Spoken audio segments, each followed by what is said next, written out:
এই সংসারে সব থেকে বেশি কঠিন কাজ কোনটা? কেউ বলবেন যুদ্ধ করা, কেউ বলবেন ধন অর্জন করা, আবার কেউ বলবেন জ্ঞান অর্জন করা সব থেকে বেশি কঠিন। এবার প্রত্যেক ব্যক্তির নিজস্ব অভিজ্ঞতা আছে, আর সেই অনুসারে তার নিজস্ব একটা উত্তর আছে। সাধারণভাবে দেখতে গেলে এই সংসারে সব থেকে কঠিন হলো তপস্যা করা, অর্থাৎ সব কিছু ত্যাগ করে তপস্যায় নিজেকে বিলীন করে দেওয়া। এবার এর থেকে বেশি কঠিন এই সংসারে আর কি বা হতে পারে? এই সংসারে, এই সমাজে নিজের পরিবারের মধ্যে থেকেও ধৈর্য ধরে সামনে অগ্রসর হওয়া, এটা হলো সব থেকে কঠিন কাজ। কারণ যখন আপনি তপস্যা করেন তখন সেখানে আপনার ধৈর্য ভাঙার মতো কেউ থাকেন না, না কোনো বন্ধু, না কোনো আত্মীয়, না কোনো শত্রু, কেউ না। কিন্তু যখন আপনি এই সংসারে, এই পরিবারের থেকেও ধৈর্য ভালোবেসে বলুন রাধা রাধা। কর্ম এবং ফল।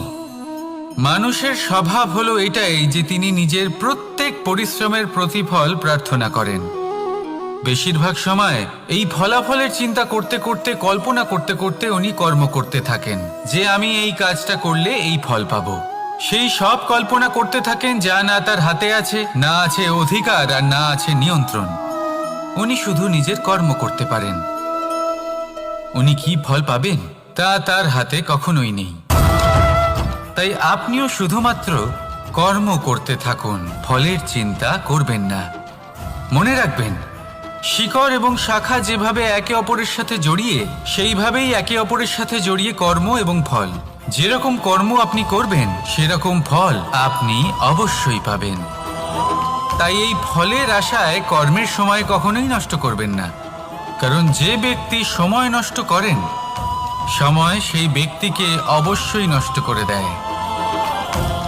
কর্ম করুন নিঃস্বার্থভাবে, ফলের চিন্তা করবেন না, আর আমার সাথে ভালোবেসে বলুন রাধা রাধা। এই জীবনে তিনটি গুরুত্বপূর্ণ শব্দ আছে যা বোঝা আমাদের কাছে খুব গুরুত্বপূর্ণ, এবং এই তিনটি শব্দের নিজস্ব অর্থ আছে। প্রথম হলো সঙ্গবদ্ধতা, অর্থাৎ একসাথে মিলে কাজ করতে হবে, একসাথে মিলে পরিশ্রম করতে হবে, সামনে এগোতে হবে। এরকম করতে পারলে আপনার শক্তি বৃদ্ধি পাবে, আপনার ক্ষমতা বৃদ্ধি পাবে, আপনি এগোতে পারবেন এবং অনেক দূরে যেতে পারবেন। দ্বিতীয় হলো আত্মবিশ্বাস। হেরে হয়েছিলেন, এই অহংকারকে ত্যাগ করুন আর আমার সাথে ভালোবেসে বলুন রাধা রাধা।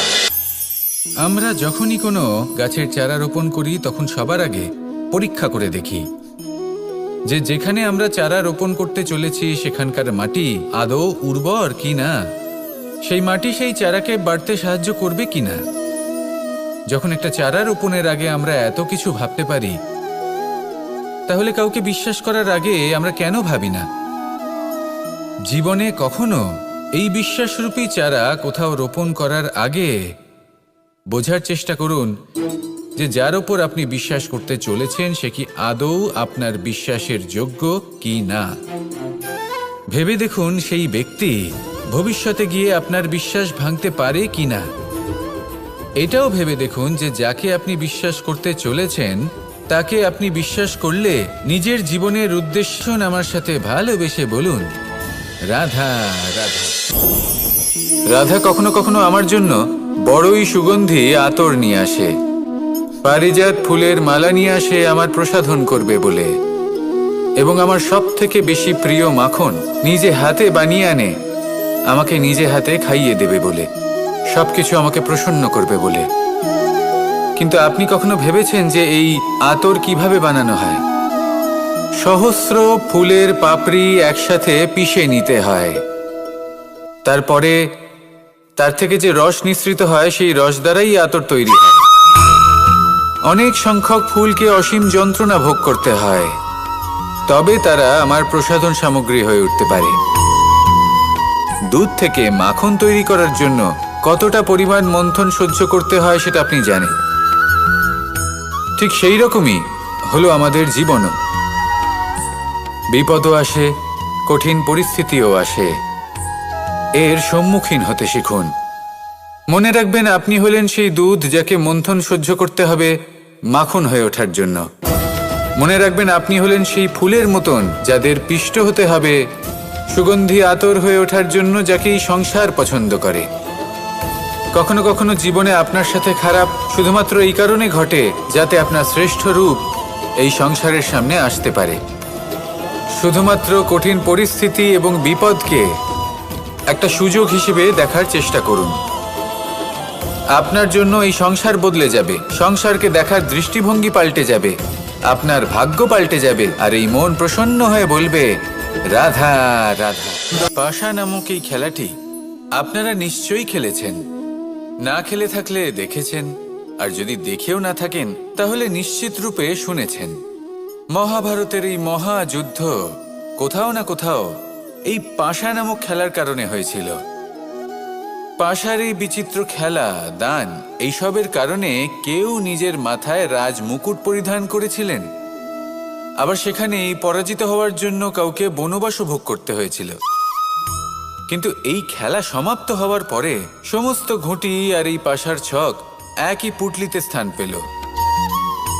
এটাই হলো আমাদের জীবন। এই সংসারে আমরা জয় পরাজয়ের বিষয়ে এতটাই ভাবি, এত চিন্তা করি যে এই জীবনের খেলার আনন্দটাই উপভোগ করতে পারি না। আর অবশেষে কি হয়? কেউ জয়ী হন, কেউ পরাজিত হন, কিন্তু দুজনেই একই স্থানে পৌঁছে যান। প্রত্যেক ব্যক্তি মৃত্যুর পরে একটি নির্দিষ্ট স্থানেই পৌঁছতে বাধ্য, কিন্তু ততক্ষণ এই জীবন, এই খেলা, তার আনন্দ উপভোগ করুন। এই সংসারে সেই ব্যক্তি শ্রেষ্ঠ স্থানে পৌঁছতে পেরেছেন যিনি এই সংসারকে প্রকাশ প্রদান করেছেন, যিনি কখনো জয় পরাজয় এ বিষয়ে ভাবেননি, শুধু এই জীবনের খেলার আনন্দ উপভোগ করেছেন। এটাই আপনিও করুন, আর আমার সাথে ভালোবেসে বলুন রাধা রাধা। প্রত্যেক মানুষ নিজের জীবনে দুঃখ অনুভব করেন। প্রত্যেকের দুঃখ আলাদা হতে পারে। কারোর মনে এই দুঃখ থাকে যে সে তার বাবা মায়ের সব ইচ্ছে পূরণ করতে পারেননি। কেউ এটা ভেবে দুঃখ পান যে সে চিরকাল সদাচার করেছেন, সৎকর্ম করেছেন, কিন্তু তাও তাকে দুরাচারী বলে মনে করা হয়। কেউ এটা ভেবেও দুঃখ পান যে তার সামনে যে ব্যক্তি রয়েছেন তার চোখে তিনি শত্রু হয়ে উঠেছেন বা দুষ্ট হয়ে উঠেছেন, যেখানে তিনি হয়তো কোনো অনুচিত কাজই করেননি। এবার এই সমস্ত বিষয় নিয়ে ভেবে নিজের ব্যক্তিত্ব নিয়ে সন্দেহ প্রকাশ করবেন না। যদি নিজের ব্যক্তিত্ব নিয়ে কোনো সন্দেহ থেকে থাকে তাহলে কর্ম সংক্রান্ত প্রশ্ন করুন যে আপনি যা করেছেন তাতে কি উচিত ছিল, কি অনুচিত ছিল। যেটা প্রয়োজন সেটা এটা বোঝার যে আপনার অন্তর্মন, আপনার বিবেক আপনাকে কি বলছে, আর আপনার অন্তর্মন আর আপনার বিবেক আপনাকে যেটা করতে বলবে শুধু সেটাই করুন। আর তারপরে এই সংসার কি বলবে, কি ভাববে সেসব নিয়ে ভাবতে যাবেন না, কারণ এই সংসার তো ঈশ্বরকেও প্রশ্ন করে থাকে, ঈশ্বরকেও দোষী মনে করে। কখনো কখনো যখন কোনো ঘটনা মানুষের ইচ্ছা অনুযায়ী ঘটে না, তখন মানুষ এটা বলে যে হে ঈশ্বর, আপনি আমার পাশে থাকলেন না, আপনি বড়ই কঠোর, এটা আপনার দোষ। যেখানে বেশিরভাগ সময় হয়তো সে নিজেই নিজের কর্মফল ভোগ করছে, আর কখনো কখনো ঈশ্বর হয়তো তার জন্য আরো ভালো কোনো পরিকল্পনা করে রেখেছেন, কিন্তু মানুষ সেটা বুঝতে পারে না। তাই দিনের শেষে যেটা প্রয়োজন সেটা হলো নিজের মনের কথা বুঝতে হবে। আপনার বিবেক কি বলছে শুধু সেটাই করুন, আর সামনে এগোতে থাকুন। আমার সাথে ভালোবেসে বলুন রাধা রাধা। পরিবর্তন, এটা হলো সৃষ্টির অমূল্য নিয়ম। এই সংসারে সবকিছু সময়ান্তরে পরিবর্তিত হয়, এই সময়ও পরিবর্তিত হয়। পরিবর্তন চিরকাল হয়ে এসেছে আর চিরকাল হতে থাকবে, কিন্তু এবার আমরা সেই পরিবর্তন কিভাবে লাভ করব যেটা আমাদের প্রয়োজন, যেটা আমরা চাই। আমরা জীবনে বিকাশ চাই। এই বিকাশ কিভাবে লাভ করতে পারি? এই প্রকৃতি কিন্তু আমাদের অত্যন্ত উত্তম উদাহরণ দিয়ে বুঝিয়েছে। একটি বিন্দুর উদাহরণ দিয়েছে যা ভবিষ্যতে একটা বিশাল নদীর আকার ধারণ করে। এটা কিভাবে হয়? মেঘ থেকে একটি বিন্দু ঝরে পড়ে সেই পর্বতের ওপর যেখানে হিম আছে। সেই হিমের সংস্পর্শে আসা মাত্র সেই বিন্দুর সাথে আরও বেশ কিছু বিন্দু যুক্ত হয়। তারপর তারা অগ্রসর হয়, আরও কিছু বিন্দু যুক্ত হয়, আস্তে আস্তে একটা ক্ষীণ ধারার রূপ ধারণ করে এবং সেটাই ভবিষ্যতে আরও এগোতে থাকে। অনেকটা যাওয়ার পর যখন অনেক সংখ্যক বিন্দু একসাথে যুক্ত হয় তখন সেটা বিশাল নদীর আকার ধারণ করে। এবার আমরা মানুষ বলে আমাদের সাথে এই নিয়মের অন্যথা হয় তা নয়। আমরাও এই প্রকৃতির অংশ, আমাদের ক্ষেত্রেও একই নিয়ম প্রযোজ্য। যখন পরিশ্রম করে অনেক সংখ্যক বিন্দু আমরা একত্রিত করব তখনই পরিবর্তনের নদী প্রবাহিত হবে। প্রয়োজন হল নিরন্তর পরিশ্রম করা এবং ধৈর্য ধরা। এটা করতে থাকুন, জীবনে সব কিছু লাভ করতে পারবেন। কারণ প্রকৃতি আমাদের এটাই শিখিয়েছে, আর আমরা এই ব্রহ্মরই একটি অংশ, যার দ্বারা এই ব্রহ্মাণ্ড নির্মিত। আসুন আমার সাথে ভালোবেসে বলুন, রাধা রাধা। কখনো এই প্রকৃতির দিকে তাকিয়ে থাকবেন। এই প্রকৃতি অনেক ধরনের শিক্ষা দেয়। কোনো একটা গাছকে দেখুন কিভাবে সে মাটি থেকে জল শুষে নেয়। সে ঝড় হোক বা হোক কড়া রোদ সব সহ্য করে এবং অবশেষে সে ফল ধারণ করে। আর সেই ফল উৎপন্ন করার পরে সে ফল কিন্তু সে নিজে গ্রহণ করে না, এই সংসারকে প্রদান করে, যাতে পশু পাখি মানুষ তারা এই ফল গ্রহণ করে শক্তিশালী হয়ে উঠতে পারে, সুস্থ থাকতে পারে। সেভাবেই নদী, সরোবর এরা নিজেরাও কিন্তু নিজেদের জল গ্রহণ করে না, মাটিকে প্রদান করে, পশু পাখিকে প্রদান করে। সূর্য নিজেও নিজের জন্য প্রজ্বলিত হয় না, সে প্রকাশ ছড়িয়ে দিতে চায় আমাদের সবার কাছে, সে আলো পৌঁছে দিতে চায়। এই প্রত্যেকের কর্মে পরমার্থ নিহিত আছে, আর সেই জন্যই এদের সকলকে পুজো করা হয়। তাই মনে রাখবেন,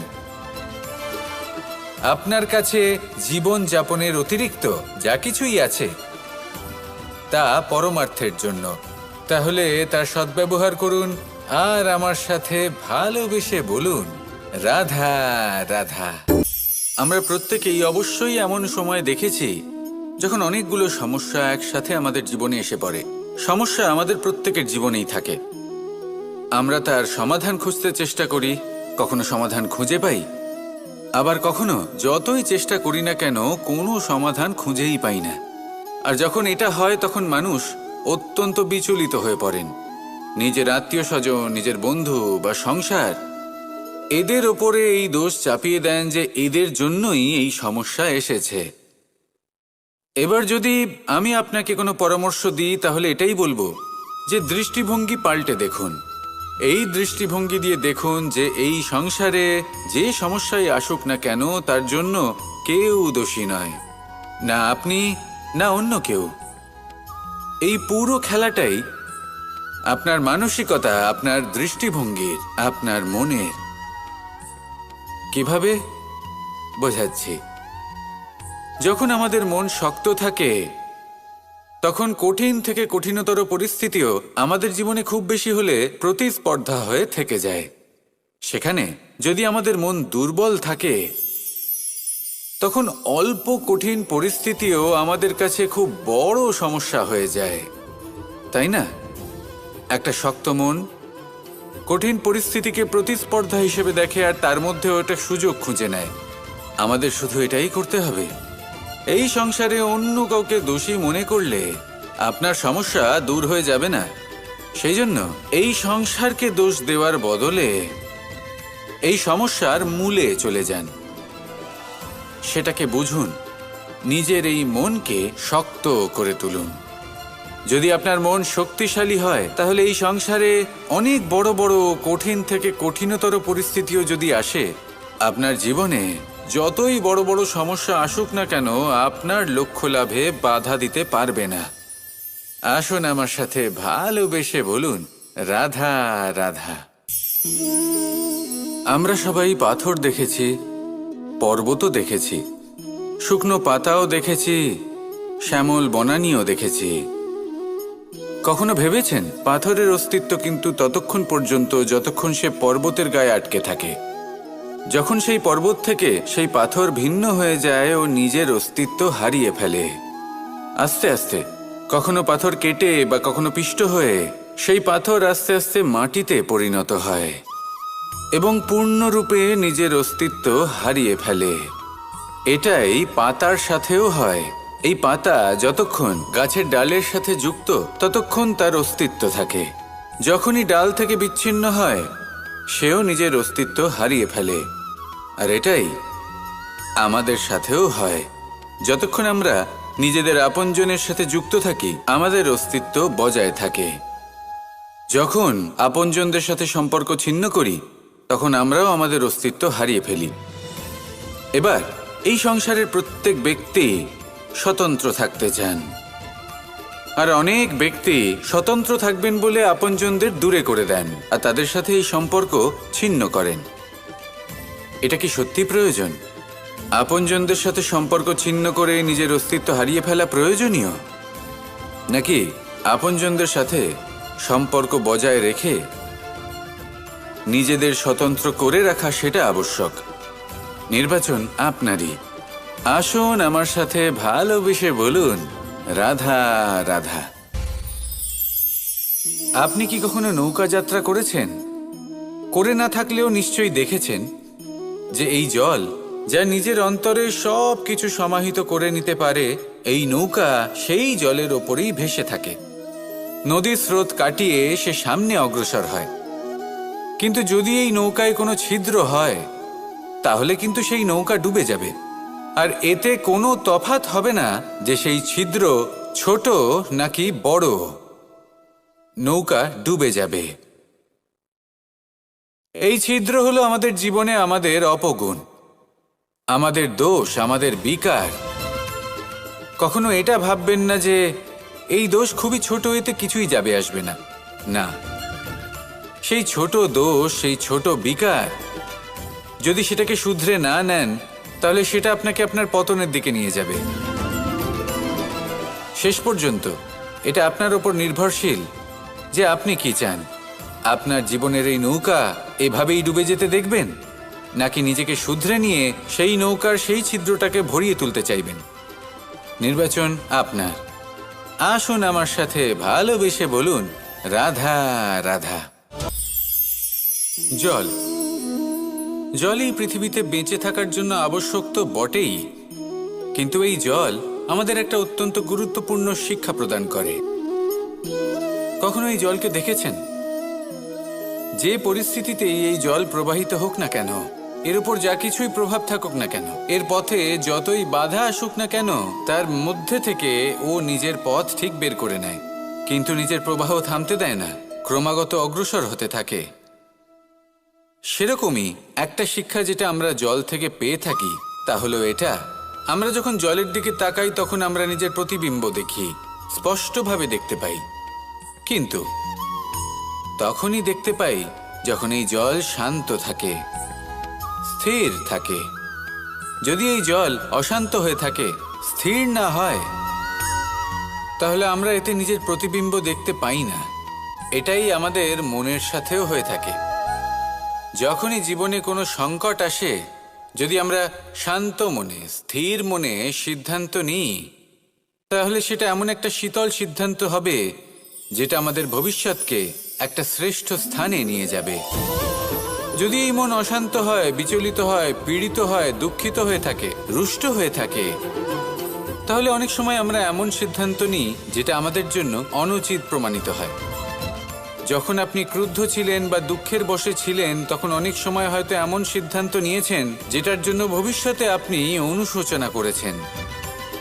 এবার দেখুন, এই আবেগগুলো থেকে আমরা পালাতে পারবো না, কিন্তু এই আবেগগুলো আপনার উপর কতটা প্রভাব ফেলবে সেটা আমরা অবশ্যই ঠিক করতে পারি। এই মনকে আমরা নিয়ন্ত্রণ করতে পারি। এটাই করুন, চিন্তা করুন, এই মনকে শান্ত রাখুন, স্থির হতে চেষ্টা করুন, আর তারপরে সিদ্ধান্ত নিন। আসুন আমার সাথে ভালোবেসে বলুন, রাধা রাধা।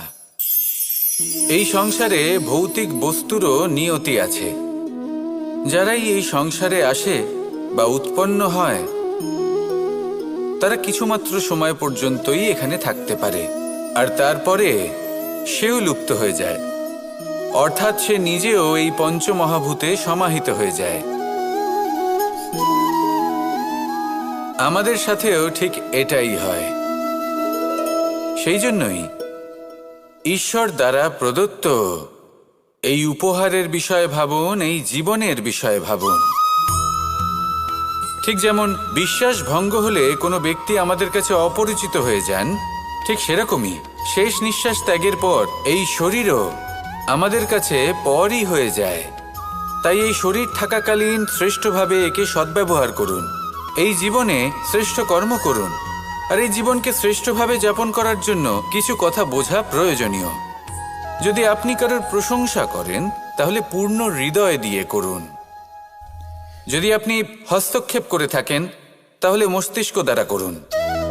যদি আপনি সমীক্ষা করেন, তাহলে বিবেক দ্বারা করুন। যদি আপনি ধন অর্জন করতে চান, তাহলে নীতি অনুসারে চলুন। যদি জীবনযাপন করতে চান, তাহলে রীতি মেনে করুন। আর যদি ঈশ্বরের ভজন করতে চান, তাহলে ভক্তিভাব নিয়ে করুন। শুধু এই কথা মনে রাখবেন যে আপনার এই জীবন কিন্তু অনিশ্চিত কাল পর্যন্তই আছে। কতক্ষণ আছে সেটা কেউ জানে না। তাই কিছু মুহূর্ত যেটা যাপন করতে আমরা এখানে এসেছি, সেখানে ক্রোধ, অহংকার, ঈর্ষা, এইসব আবেগের কি গুরুত্ব বলুন তো? এগুলো ত্যাগ করুন। মানুষকে ক্ষমা করতে শিখুন। আস্তে আস্তে বিশ্বাস করতে শিখুন। এই সংসারে নিঃস্বার্থভাবে প্রেম করতে শিখুন আর সবার মধ্যে আনন্দ বিতরণ করুন। তাই এই সব গুণ যদি আপনি আত্মসাৎ করতে পারেন, তাহলে আপনার জীবনে শুধু আনন্দ এবং আনন্দই বিরাজমান হবে। আসুন আমার সাথে ভালোবেসে বলুন, রাধা রাধা। এই ব্রহ্মাণ্ড কত বৃহৎ, তাই না? যার সম্মুখে এই পৃথিবীকেও একটা বিন্দুর মতো মনে হয়। আর এই পৃথিবীতে আমরা কে হই, আমাদের আকার কিরকম, আমাদের অস্তিত্বই বা কি? যখন আমরা এভাবে ভাবি, তখন মনে হয় আমরা কিছুই নই। তা আমরা যখন কিছুই নই, তাহলে আমরা এত চিন্তা করি কেন? কি ভেবে ভয় পাই? কাকেই বা এত ভয় পাই? কে আমাদের মারতে পারে আর কেই বা আমাদের জন্ম দেবে? আত্মার আসলে না কখনো জন্ম হয় আর না আত্মা কে। তাহলে আসুন আমার সাথে ভালোবেসে বলুন, রাধা রাধা। পরিবর্তন এই সংসারের শাশ্বত নিয়ম। কোনো রাজা নেই যিনি চিরকাল রাজা থাকেন, কোনো ধনী ব্যক্তি নেই যিনি চিরকাল ধনী থাকবেন। এই সংসারে সূর্যের স্থান নেওয়ার জন্য চন্দ্রিমার আগমন ঘটে। কোন স্থান যাকে পতিত বলা হয়েছিল, সেখানে মহল তৈরি হয়েছে। কোন স্থান যাকে আজ মলিন বলা হয়েছে, কাল সেখানে মন্দিরও স্থাপন হতে পারে। কোনো ঋতু চিরকালের জন্য থাকে না, কখনো সময় চিরকাল একরকম থাকে না। আজ যে আপনার কাছে রয়েছে, কাল অন্য কারোর ছিল। আজ যে আপনার কাছে রয়েছে, কাল তা অন্য কারোর কাছে চলে যাবে। আপনার সাথে কিছু থাকলে তা হলো আপনার কর্ম, কিন্তু সেই কর্মের পরিণামও আপনার নয়। আপনি শুধু কর্ম করুন, বাকি সবকিছুই পরিবর্তনশীল। কিন্তু সেই পরিবর্তনকে দেখে ভয় পাওয়ার প্রয়োজন নেই, তাকে স্বাগত জানান। যদি আপনি হাসি মুখে সেই পরিবর্তনকে স্বাগত জানান, তাহলে এই পরিবর্তনও হাসি মুখে আপনার সাথে থাকবে। আসুন আমার সাথে ভালোবেসে বলুন, রাধা রাধা। সঞ্চয়। মানুষের যখন থেকে বোধবুদ্ধি হয়, সঞ্চয় করতে আরম্ভ করে দেন। সঞ্চয় করতে থাকেন ভোজনের, সঞ্চয় অর্থের, সঞ্চয় শক্তির। নিজের জন্য করেন, নিজের পরিবারের জন্য করেন, নিজের স্ত্রীর জন্য করেন, সন্তানের জন্য করেন, সন্তানের সন্তানের জন্যও সঞ্চয় করেন। সঞ্চয় করার জন্য ওনার কাছে অনেক কারণ রয়েছে, কারণ উনি এটা ভাবেন যে এই সঞ্চিত শক্তির জন্য কেউ ওনার কোনো ক্ষতি করতে পারবে না। মানুষ ভুলে যান একটা গুরুত্বপূর্ণ কথা। আসুন আর আমার সাথে ভালোবেসে বলুন, রাধা রাধা। সদিচ্ছা দেখতে গেলে 3 অক্ষরে তৈরি এই শব্দ, কিন্তু সমস্ত ত্রিলোক তার উপরেই আধারিত। আপনি এই সংসারে এসেছেন, তখন অবশ্যই শ্বাস নেবেন, কিন্তু তার বদলে আপনাকে কিছু তো দিতেই হবে। আপনার উপর নির্ভর করছে আপনি কি দেবেন। কি দেবেন এই সংসারকে, এই সমাজকে, নিজের পরিবারকে, আর তার বদলে কি নেবেন? যশ নাকি অপযশ? দেখুন, এক ছিল রাবণ, যে কিনা সমুদ্র পার করলো সীতাকে অপহরণ করার জন্য, আর এক ছিলেন রামচন্দ্র, যিনি সমুদ্র পার করেছিলেন, সেতু বানিয়ে গিয়েছিলেন সীতাকে ফিরিয়ে নিয়ে আসার জন্য। দুজনেই সমুদ্র পার করেছিলেন, শুধু পার্থক্য ছিল সদিচ্ছাকে বোঝার লক্ষ্যের। অনেক মানুষের যাত্রা একরকম হতেই পারে, কিন্তু আনন্দ তখনই লাভ করবেন যখন লক্ষ্য শুভ হবে, মহান হবে। এই লক্ষ্য দিয়ে এই সংসারের কল্যাণ হবে। এবং ভালোবেসে বলুন রাধা রাধা। সুরক্ষা। এই সুরক্ষা আসলে কি? এটা কি কোনো কবচ নাকি কোনো সীমা? এই সুরক্ষা আসলে অন্য কিছু। আমাদের মাতা পিতা, আমাদের প্রিয়জন, আমাদের বন্ধু, এই সমাজ, আমাদের শুভাকাঙ্ক্ষী, আমাদের আত্মীয়, এনারা সবাই আমাদের জীবনে কোনো না কোনোভাবে সুরক্ষা দিয়ে থাকেন, একটা কবচ দিয়ে থাকেন কোনো না কোনো রূপে। কিন্তু দেখতে গেলে আমাদের পরাক্রমের পথে, আমাদের বীরত্বের পথে, আমাদের সাহসের পথে এই সুরক্ষাই সব থেকে বড় বাধা হয়ে দাঁড়ায়। একবার ভেবে দেখুন, যদি আপনি কোনো সুরক্ষাই না পান, বা যদি আপনি এই সুরক্ষা ভেঙে বাইরে আসতে পারেন, তাহলে আপনার বীরত্ব চরম সীমায় পৌঁছে যায়। কেন? কারণ তখন আপনি জানেন যে এই সংসারের সম্মুখীন আমাদের নিজেদেরই হতে হবে। আপনি বুঝে যান যে শত্রুর সম্মুখীন এবার নিজের বলের দ্বারা, নিজের পরাক্রমের দ্বারা, নিজের সাহসের দ্বারা করতে হবে। দেখুন, আপনার ভালোবেসে বলুন রাধা রাধা। যখন আমরা হাঁটতে থাকি আর আমাদের পায়ে কাঁটা বিঁধে যায়, তখন মুখ দিয়ে আহ বেরিয়ে আসে, কান্না চলে আসে, আর অনেক সময় অভিশাপও বেরিয়ে আসে। কিন্তু আমরা কি কখনো এটা এইভাবে দেখেছি, এইভাবে ভেবেছি যে আমরা যে পথে চলেছি সেই পথে কাঁটা বিঁধেছে, নাকি আমরা সেই পথ নির্বাচন করেছি যাতে শুধুই কাঁটা রয়েছে? নাকি আমরা এভাবে ভেবে দেখেছি যে এই কাঁটা আমাদের কষ্ট দিতে এসেছে, নাকি এটা আমরাই বিছিয়ে রেখেছিলাম? সাবধান থাকা উচিত ছিল, কারণ কাঁটা বিঁধলে যন্ত্রণা হবে, চিৎকার করে ফেলতে পারি, মুখ থেকে অভিশাপও বেরিয়ে আসতে পারে। কিন্তু এই অভিশাপ শুধুমাত্র আমাদের তরফ থেকে অভিশাপ হয়, সামনের ব্যক্তিটির ওপরও নির্ভর করে। এবার সেই ব্যক্তি যদি এমন হয় যে ফুল আর কাঁটা এই দুই সমানভাবে গ্রহণ করতে পারে, তার কাছে অভিশাপও বরদানে পরিণত হয়। শেষ পর্যন্ত ব্যাপারটা দাঁড়ায় ভাবনা, চিন্তা, দৃষ্টিভঙ্গির ওপর। কারণ আপনার এই ভাবনাই সত্যি হয়ে সামনে আসে। সেই জন্য এই ভাবনা, চিন্তা, মানসিকতাকে গুরুত্ব সহকারে দেখবেন। এই বিবেচনা নিয়ে বিবেচনা করতে শিখুন। আমার কথার অর্থ হলো যে জীবনে যখন এরকম কিছু একটা ঘটবে, তখন ভেবে দেখুন যে এরকম কেন হলো। আপনি কি এমন কোনো কর্ম করেছিলেন যার কর্মফল এটা? এমন কোনো কাজ যা অনুচিত ছিল, অসত্য ছিল, যা অভদ্রতার কারণ ছিল? ভেবে দেখা প্রয়োজন। দেখুন, ইচ্ছে হলো আপনার যে আপনি কি করতে চান, ভাবনা আপনার, সত্য আপনার, জীবন আপনার, সিদ্ধান্ত আপনার। আসুন আর আমার সাথে ভালোবেসে বলুন রাধা রাধা। সময়। এই সময় আসলে কি? এই সময় একটা সরল রেখা তো কখনোই নয়। সময় হলো একটা চক্র, যেখানে এর আদি সেখানেই হলো এর অন্ত, আর যেখানে তা শেষ হয় সেখান থেকেই তার শুরু হয়। এই সময় একটা অত্যন্ত বিচিত্র চিন্তা, বিচিত্র ভাবনা, একটা বিচিত্র বস্তু যা কেউ বুঝতে পারেন না। এই সময়ের লীলা, এর কোনো প্রমাণ নেই, কোনো জ্ঞান নেই, কোনো পরিমাপ নেই। শুধু এটুকু আমরা জানতে পারি, যেখানে শেষ হবে সেখান থেকে একটা নতুন সূচনাও হবে। যা আজ আপনার কাছে আছে, কাল অন্য কারোর কাছে যাবে, তারপরে তার কাছ থেকেও অন্য কারোর কাছে যাবে, তারপরে তার থেকেও ছিনিয়ে নেওয়া হবে। এই নিয়তির একজনের কাছ থেকে অন্যজনের কাছে আদান প্রদানের এই সময় হলো আপনার সময়। এই সময়ের সদ্ব্যবহার করুন, এই সময়কে বাঁচুন। প্রেমের পক্ষ হয়, তাহলে চিন্তা করবেন না। আর আসুন আমার সাথে ভালোবেসে বলুন, রাধা রাধা। দৃষ্টি আর দৃষ্টিভঙ্গি, এই সমগ্র লীলা হলো এই দুইয়ের। বিচিত্র হতে পারে, কিন্তু এটাই সত্যি। এবার আপনাকে একটা উদাহরণ দিয়ে বোঝাই।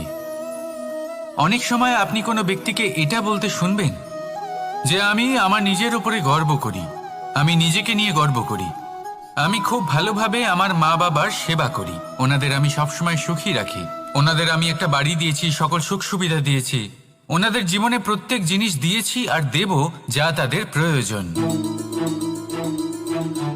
এবার আমাকে বলুন যে আপনি কে হন? আপনি হলেন সেই বীজ যা আপনার মাতা পিতা রোপণ করেছেন। আপনার মা বাবাই আপনাকে এই সংসারে জন্ম দিয়েছেন। এবার এইসব কথার কি তাৎপর্য? এই হলো সেই ব্যক্তির দৃষ্টিভঙ্গি। এবার দেখা যাক এই প্রকৃতি আমাদের কি শেখায়। কখনো কোনো গাছকে দেখবেন, যখন সেই গাছে ফল আসে, সে মালিকে এটা বলে না যে দেখো আমি তোমাকে ফল খেতে দিচ্ছি। সেই বৃক্ষ এটা বলে না যে দেখো আমি তোমায় আহার করতে দিচ্ছি, কারণ ও জানে যে এটা হলো সেই মালির পরিশ্রম, এটা হলো তারই কর্মের ফল, আর এটা তারই পাওয়া উচিত। সে বলে যে তোমার জিনিস তোমাকেই অর্পণ করলাম, এ আমার জিনিস নয়। ও জানে সেই মালির গুরুত্ব আসলে কি। এটা হলো তার দৃষ্টিভঙ্গি। সেই জন্য আপনি জীবনে কোন ব্যক্তির মধ্যে, কোন পশু পাখির মধ্যে, কোন প্রাণীর মধ্যে, কোন পরিস্থিতিতে, কোন আবেগের মুহূর্তে কি দেখতে পাচ্ছেন, সেটা আপনার দৃষ্টিভঙ্গির উপরে নির্ভর করছে। তাই নিজের মনে ধন্যাত্মক ভাব জাগ্রত করুন, শুভ চিন্তা নিয়ে আসুন। এই ভাবনাই সত্য হয়ে সামনে আসবে। এই দৃষ্টিভঙ্গি এমন হয়ে যাবে যে আপনার জীবনে সবকিছুই শুভ হবে। তাহলে আসুন আর আমার সাথে ভালোবেসে বলুন, রাধা রাধা। প্রতিশোধ অথবা কাউকে দুঃখ দেওয়ার ভাবনা, যদি এটা আপনার মনে থাকে, তাহলে আপনি নিজের মনেই যন্ত্রণার একটা বিশাল বৃক্ষ রোপণ করছেন, এটা মনে রাখবেন। কারণ কাউকে দুঃখ দেবার এই ভাবনা, এটা হলো সেই বীজ যা আপনার মনেই পতিত হবে, আপনার মনেই অঙ্কুরিত হবে, আর আপনার মনেই একটা বিশাল বৃক্ষরূপে বেড়ে উঠবে। জীবন আপনার, কর্ম আপনার, কাউকে দুঃখ দেবার ভাবনা আপনার ছিল, এই বৃক্ষ হলো আপনার, তাই এর ফলও আপনিই পাবেন, যা গ্রহণও আপনাকেই করতে হবে। মনে রাখবেন, যে মানুষ এটা ভাবে যে আমি ওকে দুঃখ দেব, ওকে কষ্ট দিতে চাই আমি, সেই মানুষই দুঃখ আর কষ্ট পেয়ে থাকে।